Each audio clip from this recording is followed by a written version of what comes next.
Students of class first year, you are welcome here on the MG platform, and today we are going to start our book Hornbill, and the first chapter of the book is The Portrait of a Lady, which is written by Khushwant Singh. बच्चों, सबसे पहले मैं आपको थोड़ा सा आज chapter के बारे में और राइटर के बारे में बताना चाहता हूँ. इसके बाद हम लोग चैप्टर को शुरू करेंगे. My sons, you should know that Khushwant Singh was born on 2nd February 1915, and he was an Indian author, lawyer, diplomat, journalist and politician. His experience in the 1947 partition of India inspired him to write Train to Pakistan in 1956, and this book was made into film in 1998, which became his most well-known novel. प्यारे बच्चों, 2 फरवरी 1915 को पैदा होने वाले खुशवंत सिंह भारतीय लेखक हैं. हालांकि इनकी जन्मस्थली आज के समय में पाकिस्तान में पड़ती है. इनकी जो सबसे फेमस रचना है ट्रेन टू पाकिस्तान, जो भारत पाकिस्तान बंटवारे के ऊपर लिखी गई है, ये नॉवेल है, ये उपन्यास है.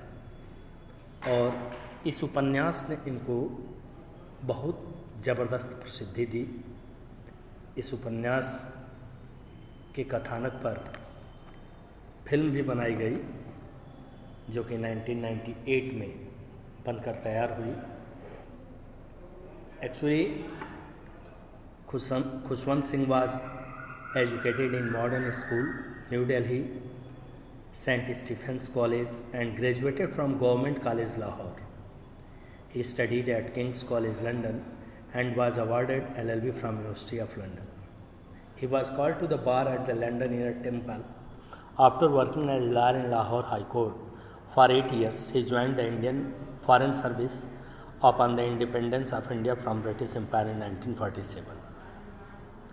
He was appointed journalist in the All India Radio in 1951 and then moved to the Department of Mass Communication of UNESCO at Paris in 1956.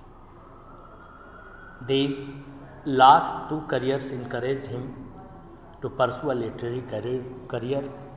As a writer, he was best known for his trenchant secularism, humor, sarcasm, and an abiding love of poetry. He served as the editor of several literary and news magazines, as well as 2 newspapers through the 1970s and 1980s. Between 1980 to 1986, he served as Member of Parliament in Rajya Sabha, the upper house of the Parliament of India. Khushwant Singh was awarded the Padma Bhushan in 1974. However, he returned the award in 1984 in protest against Operation Blue Star, in which the Indian Army raided Amritsar. In 2007, he was awarded the Padma Vibhushan, the second highest civilian award in India. The chapter The Portrait of a Lady is based on his personal story. It's something autobiographical. It is about his grandmother, and this chapter gives us a picture of a human relationship in a joint family. It is a factual description, a realistic account of how the grandparents give all their time, attention, and love to the grandchildren. The description of the author's grandmother is deeply moving, with a touch of humor and poetry in it. She was so old that she could not be older. It was difficult to believe that she once used to play games as a child and was even young and married. She seems to have stopped growing older. In the village, she was left alone with her little grandson. She was religious minded. She was all the time telling the beads of the rosary. She took the child to temple school. Inside, she read holy books. While returning home, she fed the village dogs. In the city, she began to feed the sparrows because she got a separate room to live and there were no dogs. In the last phase, she received the author warmly when he returned home from abroad. She sang his homecoming and beat the drum. She was taken ill and she died. Even the sparrows went into mourning and crowded around her dead body. Such was the lady with a noble soul. प्यारे बच्चों,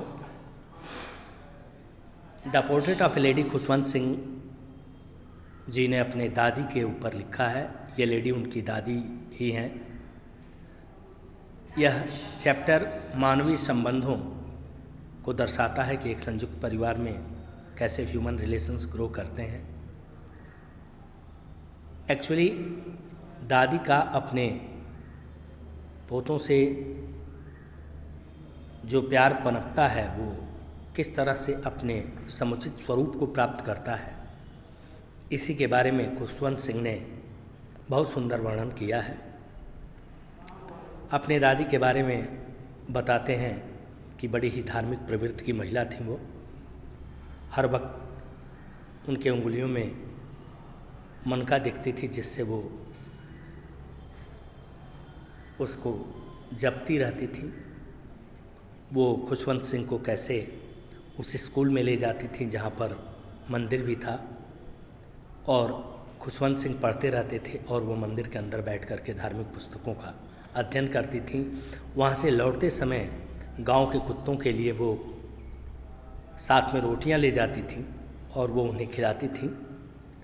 लेकिन खुशवंत सिंह के पिताजी जब शहर में settled हुए, उसके बाद खुशवंत सिंह और उनकी दादी शहर जाते हैं और शहर में जाने के बाद कैसे बदलाव आता है इन रिश्तों में, कैसा एक टर्न फील होता है, इसका बड़ा ही मार्मिक चित्रण खुशवंत सिंह के द्वारा प्रस्तुत किया गया है।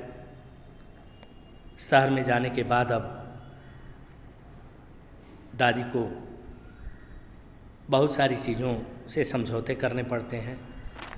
वहाँ अब गांव के जैसे कुत्ते दिखाई देते थे और वो उनको रोटियां दिया करती थी, वो चीज़ नहीं है।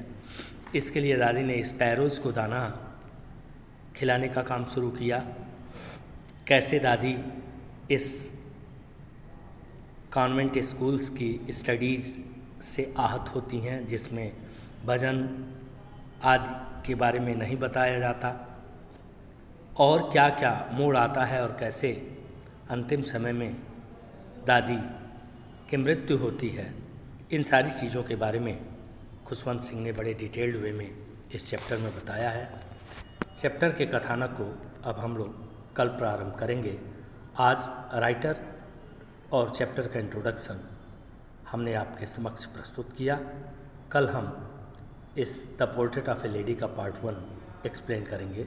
बहुत बहुत धन्यवाद।